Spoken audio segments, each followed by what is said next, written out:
afternoon, ladies and gentlemen. Thank you so much for joining today's webinar on the Affordable Care Act and what the healthcare law means for small businesses. My name is Michaela Hahn-Burris, and I'm the Midwest Outreach Manager here at Small Business Majority. We're pleased to be presenting this ongoing series with our partners at Centers for Medicare and Medicaid Services and the Small Business Administration. I'm happy to be joined by representatives from each of these organizations, Meredith from the SBA and Brooke from CMS, who will be delivering the presentation. Before we get started, however, I do have a couple of quick housekeeping announcements. First, I'd like to note that this call is off the record and not for press purposes. If you are a member of the press and you'd like to speak to someone about the Affordable Care Act, please respond to any of the emails you have received about today's presentation, and you will be connected with an expert. Second, we will be sharing the slides that form the basis of today's presentation via email following the presentation, so keep an eye on your inbox for that email. Also included in that email will be the registration link for the next few webinars on this topic. This is part of an ongoing series, and we will present this information every Thursday at 2 p.m. Eastern. If you'd like to hear the program again or know someone who would benefit, please feel free to share the registration link. And finally, we will be taking questions throughout the presentation today, and we will answer as many as possible at the end of the webinar. Please enter your questions in the chat box on the lower left-hand corner of your screen. And with that, I'd like to turn it over to Meredith at the SBA. Meredith? Thanks so much, and thanks to Small Business Majority for hosting us. It's a pleasure to be here. So today's presentation will cover the Affordable Care Act 101, what the healthcare law means for small employers.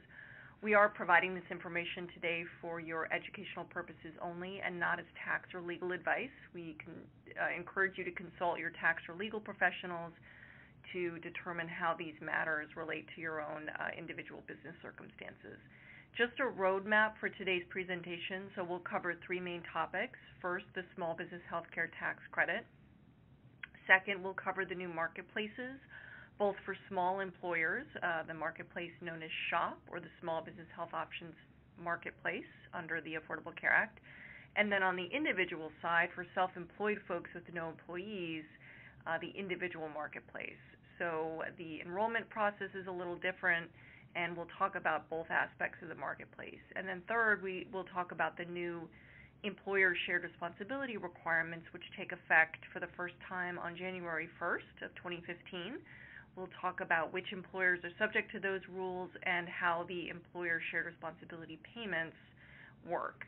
And then we'll cover in a few remaining slides some other key provisions that you'll want to know about as small business owners or folks that work with small business owners. And then, as Michaela mentioned, we'll take your questions in about the last 10 minutes or so. So with that, we'll go ahead and get started. So for so many years, small business owners have had a lot of challenges if they've wanted to provide coverage to their employees. And the small group market, on average, if small employers wanted to offer coverage, they were paying up to 18% more in premiums than larger competitors. So we're going to look at some of the ways in which the Affordable Care Act is helping to level that playing field for small employers through some key market reforms, as well as some other provisions which we'll talk about in more detail today.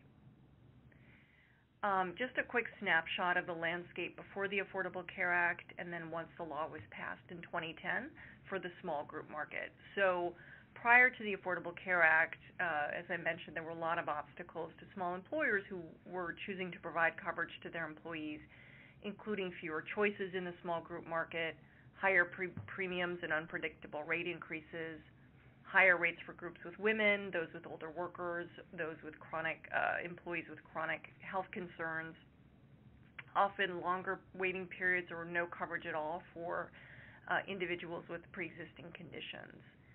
Under the Affordable Care Act, several market reforms took effect that are helping to address those inequities, both on the individual side of the market as well as the small group market. So, for example, insurance companies under the Affordable Care Act now face limits on administrative spending. What that means practically is that insurance companies have to spend at least 80% of consumer dollars on providing actual medical care as opposed to overhead costs, salaries, or other administrative costs. And if they don't, provide that at least 80%, they have to rebate the difference to consumers and employers. Also, under the second bullet on the right-hand side, insurance companies now must disclose and justify any proposed rate hikes of 10% or more in a process called rate review.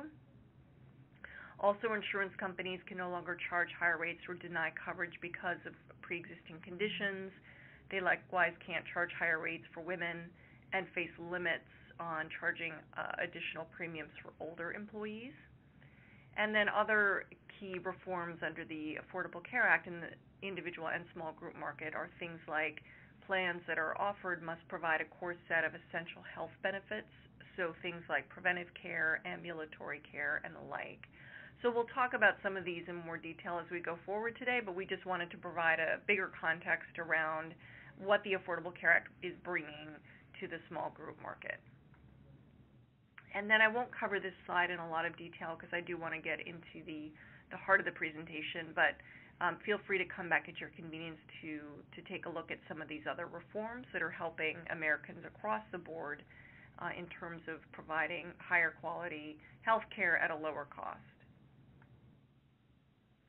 So one kind of key thing to keep in mind as we go through the material today is that often what the Affordable Care Act means to you as a small employer is going to depend often in the first instance on the size of your workforce. And so there are a few key size standards, if you will, that apply under the Affordable Care Act. And so when we say small employer, that definition of what is a small employer under the Affordable Care Act is going to depend on the particular provision. So we've organized content in a way around employer size.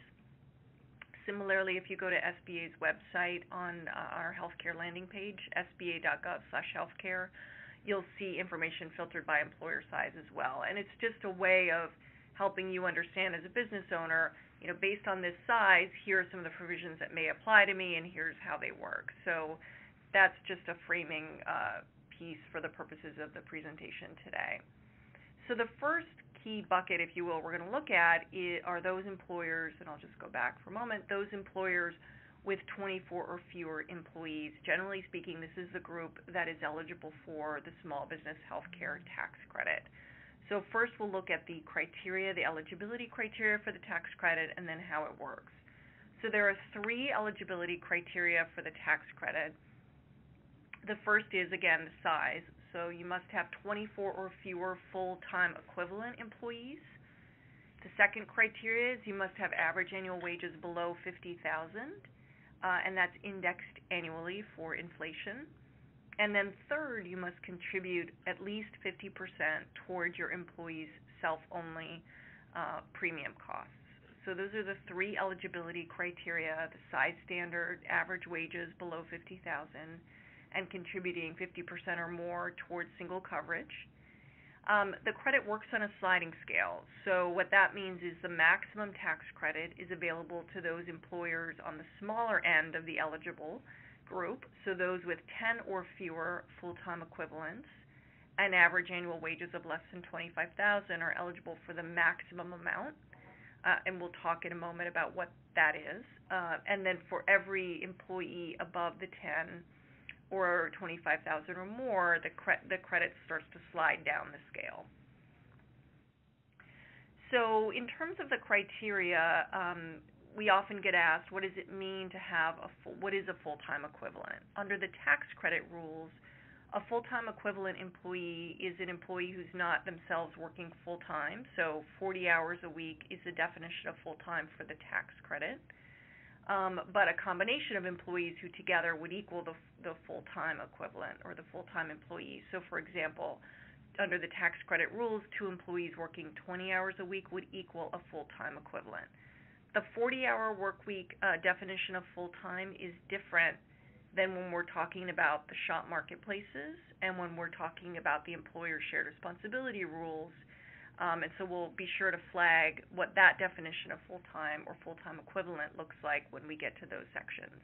But for the purposes of the tax credit, you're going to take into account all your folks that are working 40 hours a week as well as folks working less than 40 hours a week who in combination may equal a full-time equivalent to see if you get to the 24 or fewer.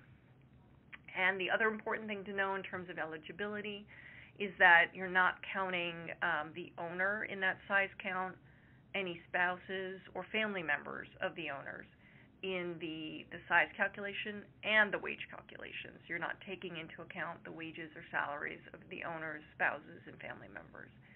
And then the other thing to keep in mind in terms of the credit is when the credit was initially passed under the Affordable Care Act in 2010, it was a credit of up to 35% of eligible small employers' premium contributions, 25% for tax-exempt employers. So those were the initial few years of the tax credit. Employers can take the tax credit and still deduct the remainder of their premium contributions, and the credit, that initial credit of up to 35%, 25% if you're tax exempt, could be claimed through 2013. If you think you may have been eligible for a prior year, there may still be an opportunity to amend. It's definitely worth checking with your tax professional to see if that might be an option. And then the credit changed a little bit starting this year, and the two things that happened are, first, the credit went up, so it rose to 50%, 35% for tax-exempt employers. And then the second thing that happened is, starting this tax year, 2014, in order to take advantage of the credit, employees must enroll in coverage offered by the business through the new shop marketplace. So that's the additional component for 2014.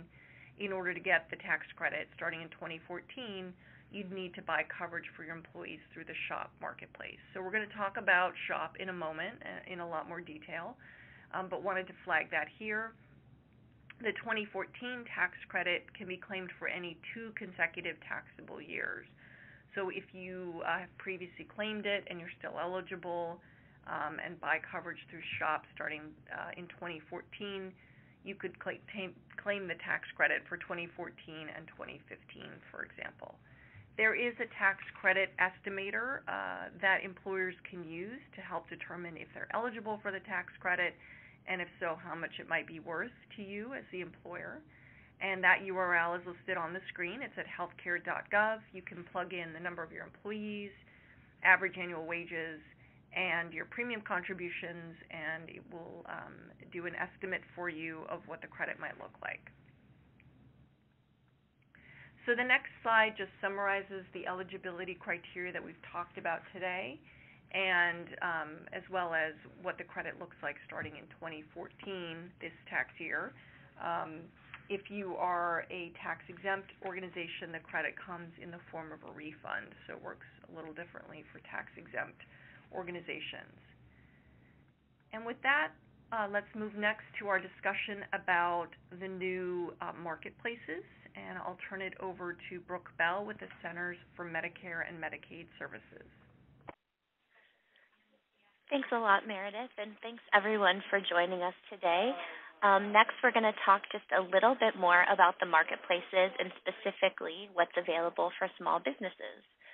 So the Small Business Health Options Program was created as a part of the Affordable Care Act to help small employers find and purchase health insurance options for their employees.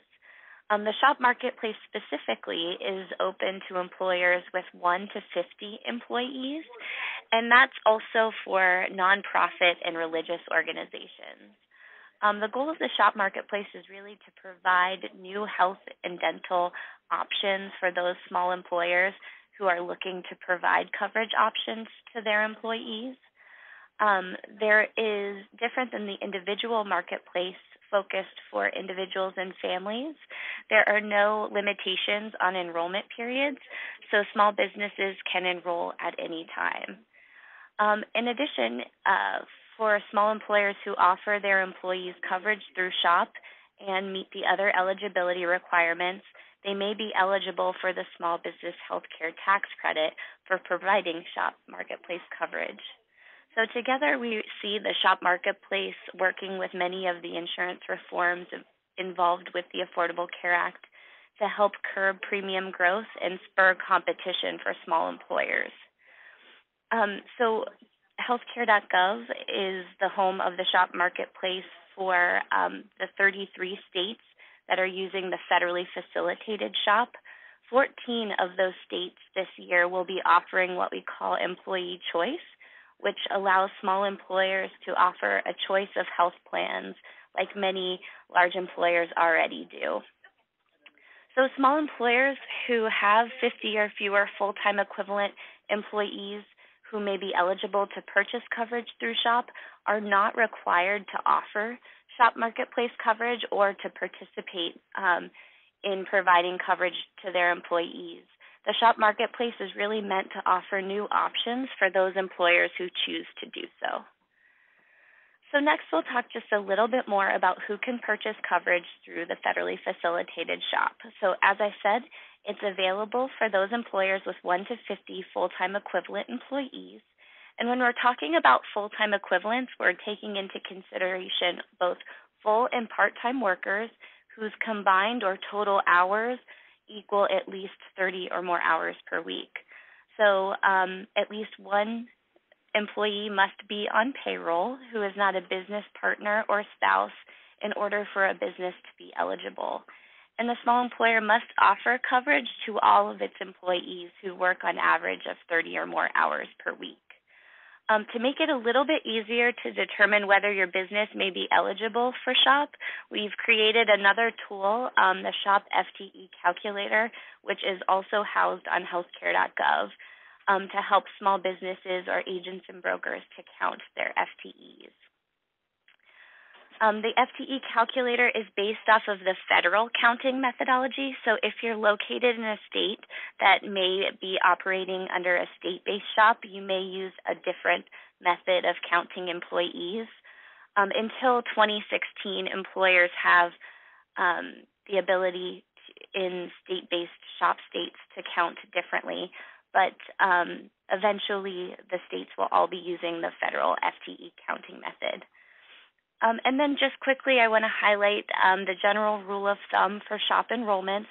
So as we said before, the SHOP Marketplace accepts initial group enrollments throughout the year. The general rule of thumb is that if your application or your initial group enrollment is submitted before the 15th day of the month, coverage can take effect the first day of the next month. For coverage or initial group enrollment submitted after the 15th day of the month, coverage can take effect the second following month. So next we're going to talk just a little bit about what we call minimum participation rates or requirements that are in place for employers who participate in SHOP. So before employees can complete their enrollment in the federally facilitated SHOP, the employer will have to meet what we call a minimum participation rate that is set in their states. Generally, for the states that are participating in the federally facilitated SHOP, that minimum participation rate is 70%. So that means that 70% of employees who are offered coverage must accept in order for the employer to fully enroll. There are a couple of states that are in the federally facilitated SHOP with different minimum participation rates.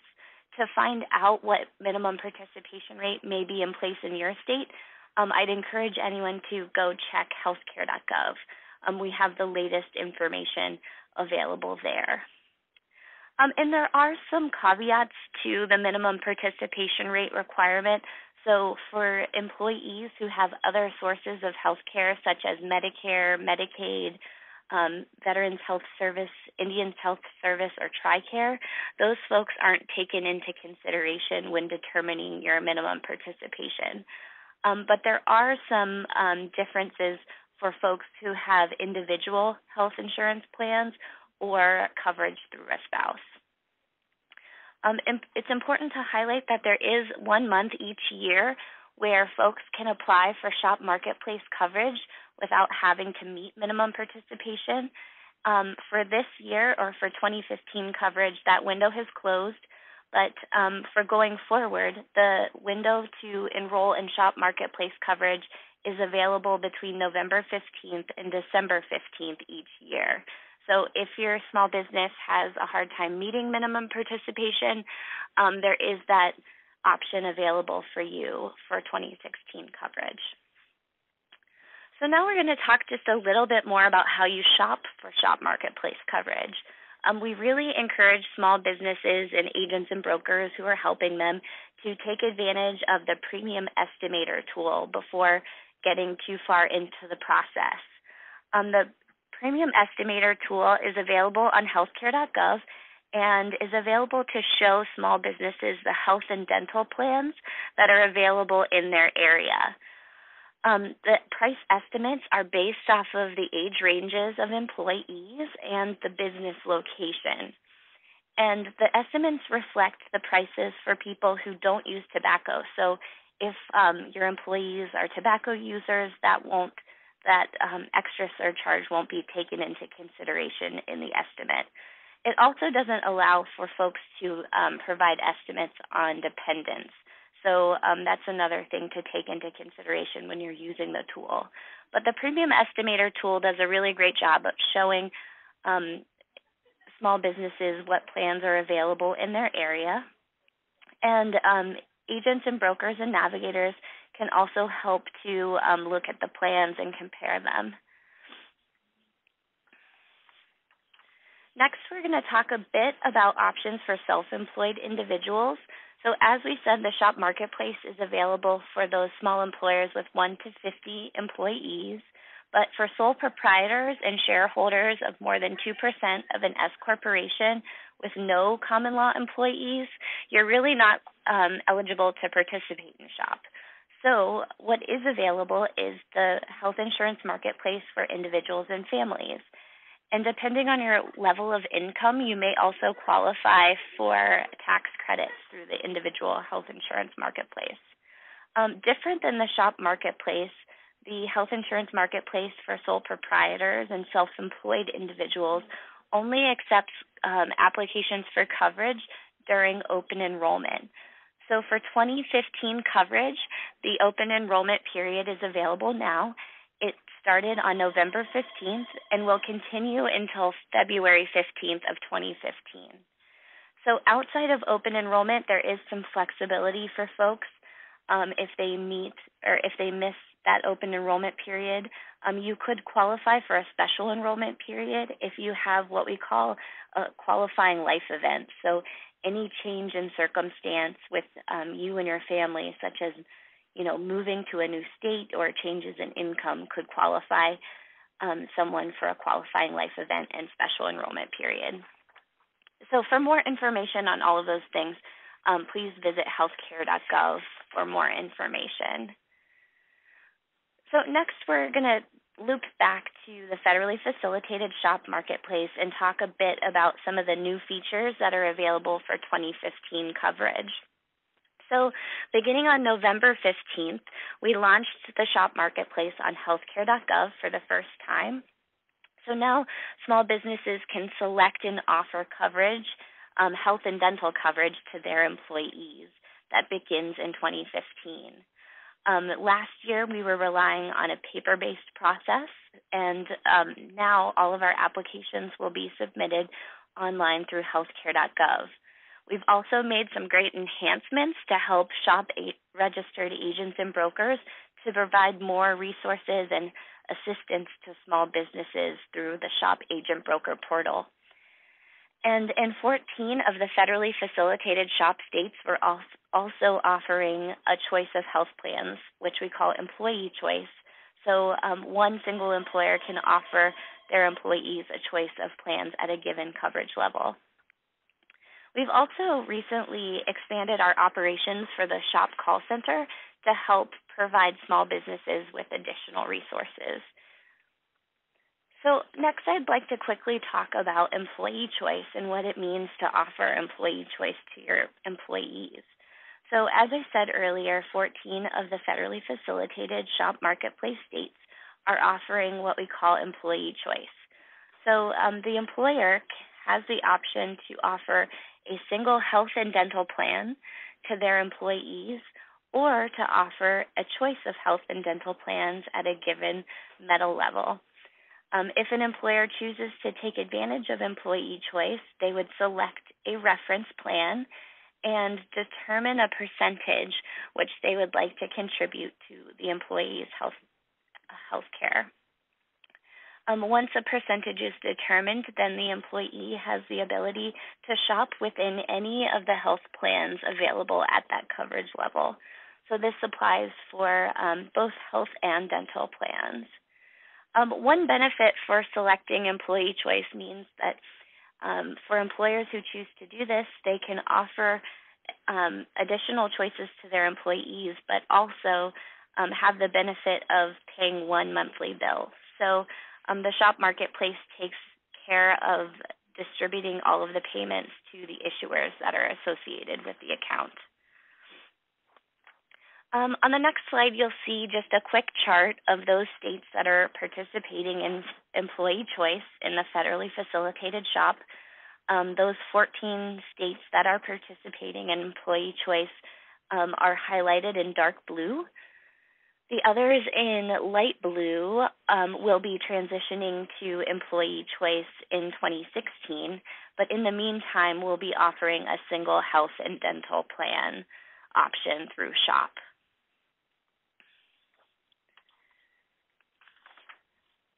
So on the next slide, you'll just see some various resources for folks to get assistance. As I said, the SHOP call center is ready and available to answer any questions. You'll see the number for the call center on the slide there. We are making available new weekend hours. So for small businesses who are running into questions or needing assistance on Saturday or Sunday, we're ready to help you. And then also, if for folks who are needing assistance in person, there are multiple ways to find the assistance of an agent or broker. One is through the SHOP application. You can find a SHOP registered agent or broker in your area and search for them that way. The other way is through Find Local Help on healthcare.gov. You can also find SHOP registered agents and brokers by doing a zip code search. And then, as we said, sole proprietors and self-employed individuals, things are a little different for them, but the call center for the individual health insurance marketplace that's ready to help them is also on the slide. So with that, I will turn back to Meredith for the remainder of the presentation. Thanks. Thanks so much, Brooke. Okay, now we're going to transition to the third main topic, employer shared responsibility. These provisions take effect on January 1st for certain employers, and then they're phased in for another set of employers until January of 16. So we'll talk about how that works, how you figure out if you're covered by these rules, and then how the rules work in terms of employer shared responsibility payments. So the employer shared responsibility requirements are those rules that say that employers of a certain size have a choice to either provide coverage that meets certain standards to their full-time folks, or if not, make what's called an assessable payment to the IRS. And so first, it's important to know which employers are covered by these rules, and then we'll talk about kind of break down how they work. So the employer shared responsibility provisions apply to those employers with 50 or more full-time employees, including full-time equivalents. That's the permanent rule. There's a transition year for employers that have between 50 and 99 employees. So those employers have another year until January of 2016 before these rules take effect. Another way of saying this is if you have 100 or more employees, these rules take effect for you on January 1st, and if you have between 50 and 99 employees, they will take effect for you starting on January 1st of 2016. So the first thing we'll talk about is how to figure out if you meet that threshold, and I'm going to talk in terms of the permanent rule, the 50 or more, but again, just understand that 1 year transition relief if you have between 50 and 99 employees. Important to know that just in terms of the number of employers subject to these rules, about 96% of firms in the U.S. are below 50, so it's about 4% of employers in the U.S. that are actually subject to the employer shared responsibility requirements. All right, so the first thing to know when you're figuring out, do I employ the 50 or more employees and therefore covered by these requirements? And the first thing to know, the first key definition is full-time employee. So I said under the tax credit, full-time was a 40-hour individual working 40 hours a week. So here it's a 30-hour definition of full-time. And so an employee who is employed on average 30 hours or more per week, or at least 130 hours in a month, is considered full-time under the employer shared responsibility provisions. So a full-time equivalent would be a combination of employees who, again, aren't themselves working the 30 hours a week, but in combination they'd count as the equivalent of a full-time employee. So using the 30-hour definition of full-time, 2 employees who work 15 hours a week would be a full-time equivalent. So you are taking into account your full-time folks and your full-time equivalents to figure out if you get to that threshold of 50 or more. A couple of other things to know about the determining if you're covered by these rules if you have 50 or more employees is that the IRS's controlled group rules apply, and what those basically say is employers with common owners or those who are otherwise related to one another are aggregated together to figure out if they meet the threshold of 50. Another way of looking at this is if let's say hypothetically an individual owns 80% or more of 2 businesses. They are separate legal entities, but because of the common owner, the number of employees for both entities would be counted together, and if collectively both entities employ 50 or more, even if individually they don't, but if together they do, both entities in this hypothetical would be subject to the employer shared responsibility requirements. That example is just one example of a control group. There are many others. If you are part of a control group, you've likely been filing that way for tax purposes, but in any event, you should consult your tax professionals to make that determination. The other thing to know is when we talk about the 50 as being the threshold for whether or not these rules apply, that's the average over the course of a year. So that takes into account fluctuations. One month you may be above 50, another month below, but if you're averaging for each month over the course of a year 50 employees or more, then you're subject to the shared responsibility requirements. Okay, so next let's talk about how these rules work. And this slide summarizes what the employer shared responsibility provisions look like, and then we're going to break it down in the next few slides. So again, if an employer has met that threshold of being covered by these rules, so the 50 or more full-time, including full-time equivalent employees, then there are 2 scenarios under which an employer covered by these rules may owe a payment. And the first is that the employer doesn't offer coverage to at least 95% of its full-time employees and their dependents. So that's one scenario.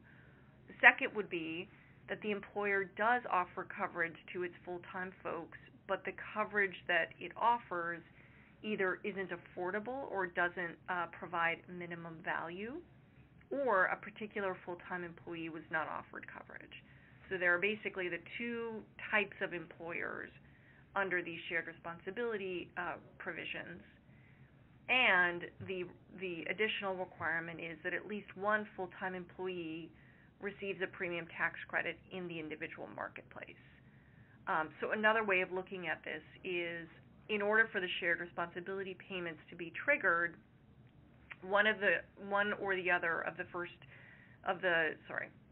either of the 2 scenarios that I just mentioned must apply, and at least one of your full-time folks must receive a premium tax credit in the individual marketplace. If none of the full-time employees of the business goes to the marketplace to get coverage and is eligible for a premium tax credit, then the shared responsibility payments are not triggered. So we'll talk about this in a little more detail, but we wanted to provide an overview on this slide. So first, let's look at the 2 of the definitions I mentioned, and I'll just flip back. So under the second scenario, this would be the case where the employer does offer coverage to its full-time employees, but the coverage isn't affordable or doesn't provide minimum value. So those 2 definitions are outlined on this slide. Providing minimum value means that the plan that you're offering to your employee covers on average at least 60% of the plan's total costs, meaning that your employee is covering 40% or less. Most employer plans do meet that minimum value standard. So that's the standard that must be met in order to meet minimum value requirements under these rules. And then affordability. So what does it mean to offer a plan that's affordable? It's based on household income, but there are additional safe harbors or approved methods the IRS has said employers can use to determine affordability. So we'll talk about the household income test and then the safe harbors that are approved by the IRS for the purposes of determining affordability. So coverage is considered unaffordable under these rules if the full-time employee's share of the lowest cost self-only coverage is more than 9.5% of his or her household income. So recognizing that many employers may not know the household income of their employees, the IRS has provided 3 safe harbors or alternative methods. We've outlined one on this slide, and then I'll mention the other 2. So the first safe harbor on this slide is the W-2. And what that means is if the cost to the employee of a self-only plan is no more than 9.5% of his or her wages on the W-2, it's considered affordable. So that's one safe harbor. There's also a safe harbor based on the federal poverty line and one based on your employee's rate of pay. So again, these are 3 alternative methods, approved methods you can use to figure out affordability. And then next, let's talk about the employer shared responsibility payments and what they look like based on these 2 scenarios. So again, the first scenario we'll talk about on the left-hand column, the second scenario on the right-hand column. So the first scenario would be those employers that are not offering coverage to at least 95% of their full-time folks and their dependents. And we have in parentheses 70% in 2015. That's another transition relief that's offered to employers. So it's a requirement of 70%, offering coverage to 70% of full-time folks in 2015. And then the permanent rule kicks in 2016. So under this scenario, a payment would apply, again, if any one of your full-time employees receives a premium tax credit to purchase coverage in the individual marketplace. And if that is the case, the payment owed would be $2,000 annually times the number of full-time employees in the business in excess of 30. So you subtract out 30 of your employees when you're making that calculation. It's an offset. The payment is calculated separately for each month in which coverage isn't offered. So the monthly breakdown would be approximately $166 a month, which is the $2,000 annual payment divided by 12. And again, the payment is based on the employer's full-time folks. So that's the first type or category of employer. The second scenario would be the employer that offered coverage to its full-time folks, but the coverage wasn't affordable using the tests that I just mentioned, or didn't meet that minimum value of 60% or more. And in that case, the payment owed would be $3,000 per year times only those full-time folks that actually receive the premium tax credit through the marketplace. So in contrast to the first scenario we talked about where the payment is based on all of your full-time folks in excess of 30, the payment under scenario 2 is based on only those full-time folks who actually receive the premium tax credit. And then also important to know that the payment in this second type of scenario is capped at whatever the payment would have been under the first scenario. So in other words, the payment that might be owed by an employer who does offer coverage, but the coverage isn't affordable or doesn't meet minimum value, whatever that payment amount is can never be greater than the payment that would have been owed if the employer just hadn't offered coverage at all to his or her full-time folks. So a couple of other key things to know, and these are based on a lot of questions we get about shared responsibility. First, whether an employer will owe a payment depends on whether it offers coverage and the quality of that offer, rather than whether an employee accepts the offer of coverage. So it's the offer of affordable coverage that meets minimum value that is important for the purposes of the shared responsibility payment. Also, no employer payment is owed for part-time employees, even if they get a premium tax credit in the marketplace. These rules and the payments only apply to full-time employees, those working 30 hours per week or more. Third, it's only the receipt of the premium tax credit through the individual marketplaces under the Affordable Care Act that triggers these payments. So an employee who gets coverage through a spouse, for example, would not trigger a shared responsibility payment for the employer. Again, it's the employee going to the new marketplace and being eligible for a premium tax credit that triggers the shared responsibility payments. And then finally, in order not to be subject to a payment, employers that offer coverage to their full-time employees must also offer coverage to the dependents of those employees who are kids under the age of 26. So I mentioned some transition relief already. This slide just highlights the transition relief. In order to qualify for that additional year before these rules take effect, if you have between 50 and 99 employees, then you must meet a certain certification requirements, including that you didn't reduce the number of your employees or their hours in order to qualify for that additional year, and that you maintained any previously offered coverage to your employees. There are other types of transition relief. I flagged at least one of them when we were going through the slides, but definitely encourage you to check out an additional list of resources we'll mention again at the end, but particularly for tax-related provisions under the Affordable Care Act, a good set of resources are located at the IRS website, which is irs.gov/ACA, Affordable Care Act, irs.gov/ACA.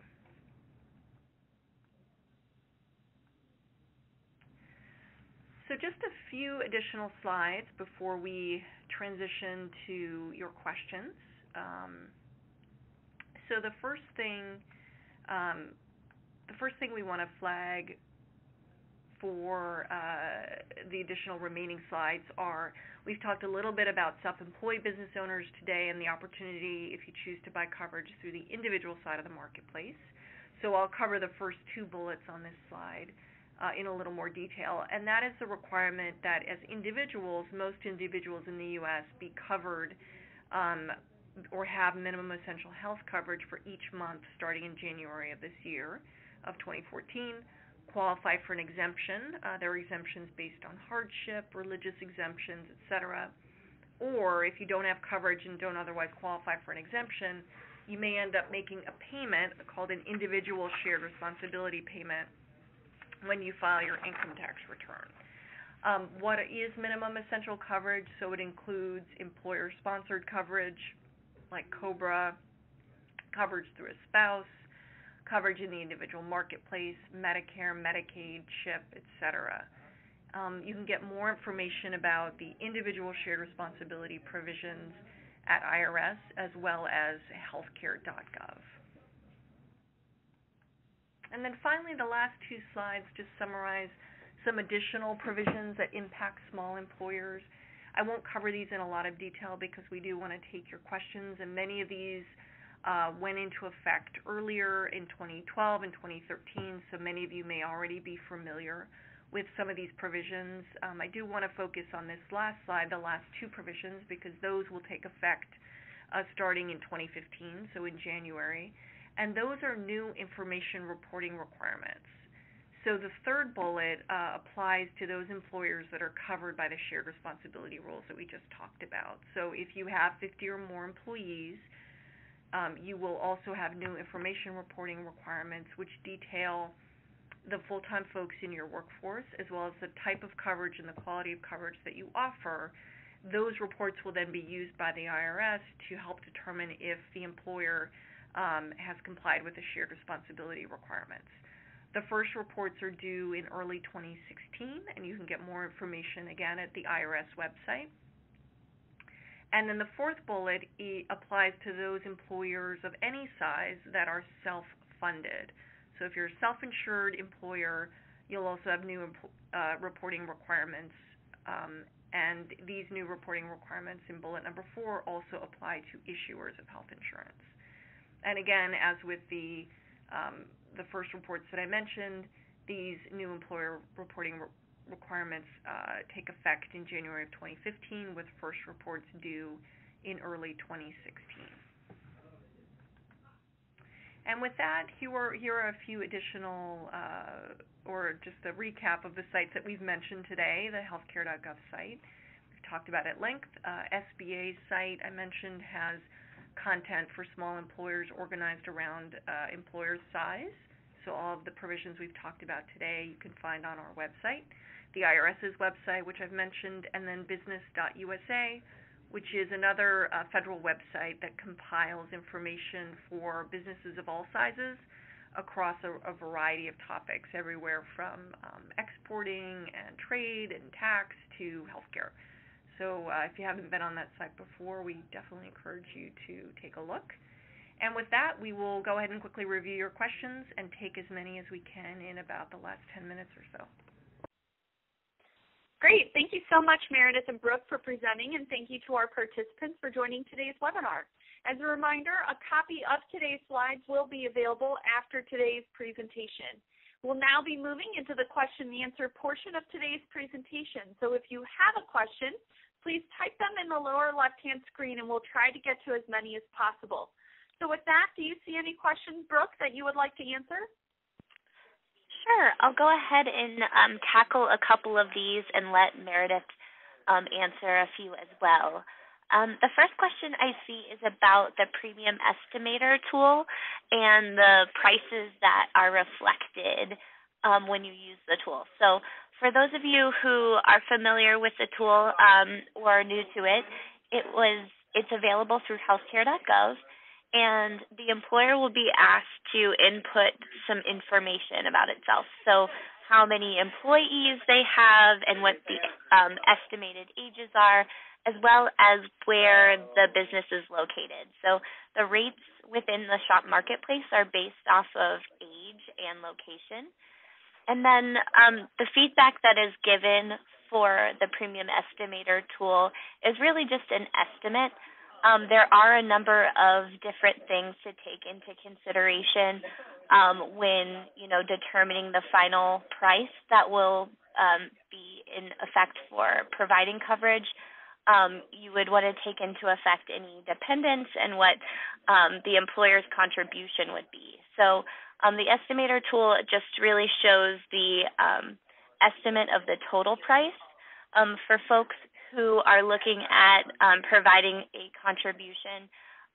One thing to remember is if you think you may be eligible for the small business healthcare tax credit, that is available to employers who pay at least 50% of the employee's self-only premium cost, but that would not be reflected. Any employer contribution would not be reflected in the Premium Estimator tool. So it's really just kind of a ballpark estimate for folks who are considering shop marketplace coverage.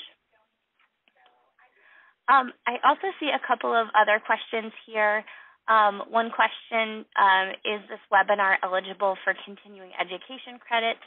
Unfortunately, it is not available for continuing education credits, but we hope that you did find it useful. So because it's not eligible for credits, there are no certificates available.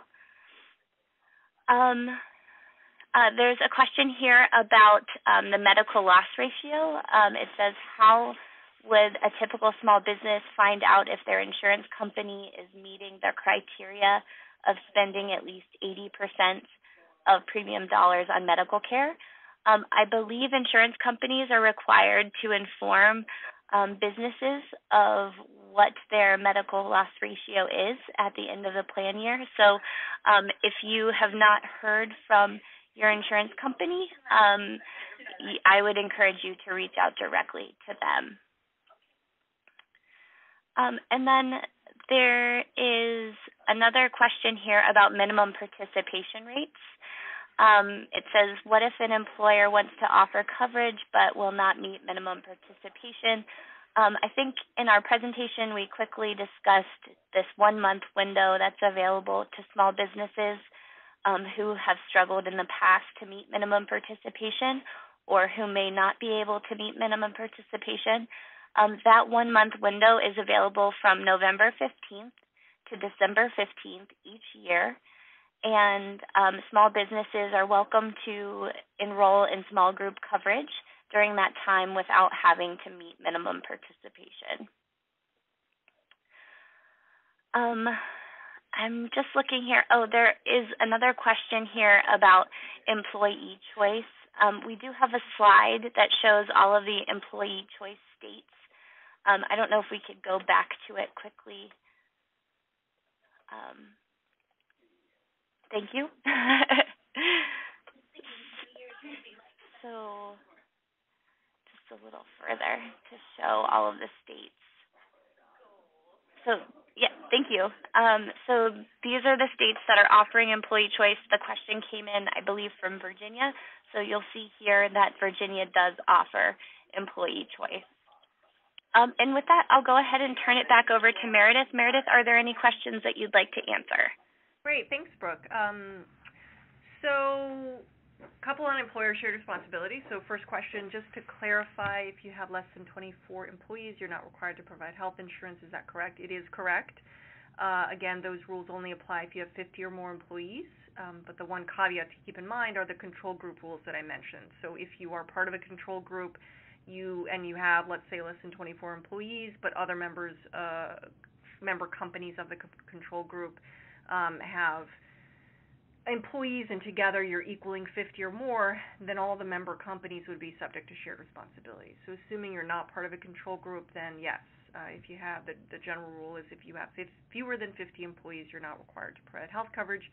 And again, as we've said today, if you have the fewer than 24, you may be eligible for the tax credit, assuming you meet the other criteria we mentioned. Second, what kind of documentation must we collect to prove insurance was offered? So that's a good question. This is where the new employer reporting provisions come into play. And again, these only apply if you have the 50 or more employees, because those are the employers that may be subject to shared responsibility. Those employers will now file new reports with the IRS and submit those reports to their employees as well, that tell the employees in the IRS, here who my full-time folks are, here's the kind of coverage that was offered, here's what I offered to my full-time folks, here is the minimum value and affordability components of it, and then again the IRS will use those reports to determine if a shared responsibility payment is owed. So you can get more information on those reports and the forms that IRS has developed to help employers comply at irs.gov/ACA. So the next question, also on shared responsibility, I think relates to seasonal employees, and it's a great question that we hadn't covered yet today. So we are a construction company. What if we have 50 employees for several months, but have less than 50 employees for the majority of the time? Will we have to provide coverage to our full-time folks under the shared responsibility requirements? So that's going to depend on what's called, it's depending on probably many things, because I don't know all the facts that go into this question, but the one thing that jumps out at me is the seasonal worker exception. And what that basically says is when you're trying to figure out if you're subject to shared responsibility, even if you have seasonal folks, you're going to count those folks toward your, that threshold of 50 or more. So in this instance, you would still go through the exercise of figuring out, even with your seasonal workers, are you meeting that threshold of 50 or more? But then you're going to take a second look at whether you're going up above the 50 for 120 days or less. And if that's true, and the only reason you're going above 50 for 120 days or less is because of your seasonal workforce, then you would be exempt from shared responsibility. So it's called the seasonal worker exemption.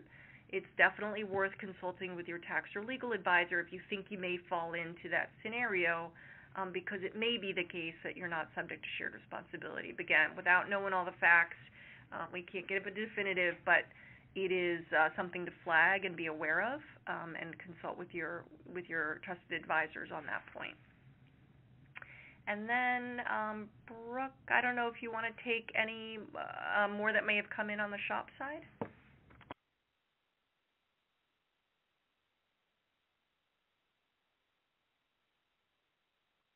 I think I'll cover one more that I'm seeing, and then maybe we can loop back on the shop side. So another question relates to the tax credit.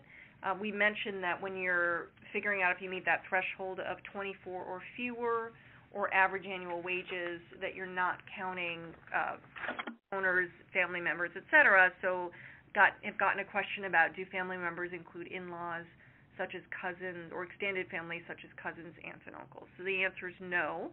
The following individuals would not be considered employees for the purposes of the size standard or the average wages. So the owners, such as sole proprietors, partners, shareholders owning more than 2% of an S Corp or more than 5% of a C Corp, spouses of those owners, and family members, which include children, grandchildren, siblings, step-siblings, father-in-law, mother-in-law, nieces, nephews, aunts, uncles, etc. It's a very expansive definition of family member under those requirements. And with that, just quickly addressing the nonprofit aspect of the tax credit. So I mentioned that credit works a little differently. If you're a tax-exempt organization, it comes in the form of a refund taken against payroll taxes.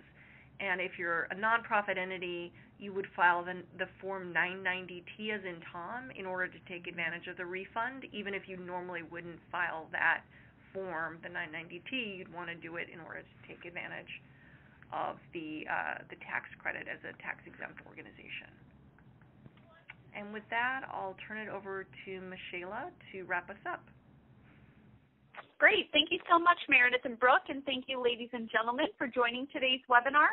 This concludes today's presentation. Please remember to fill out our post-webinar survey as you're closing out. Have a great day.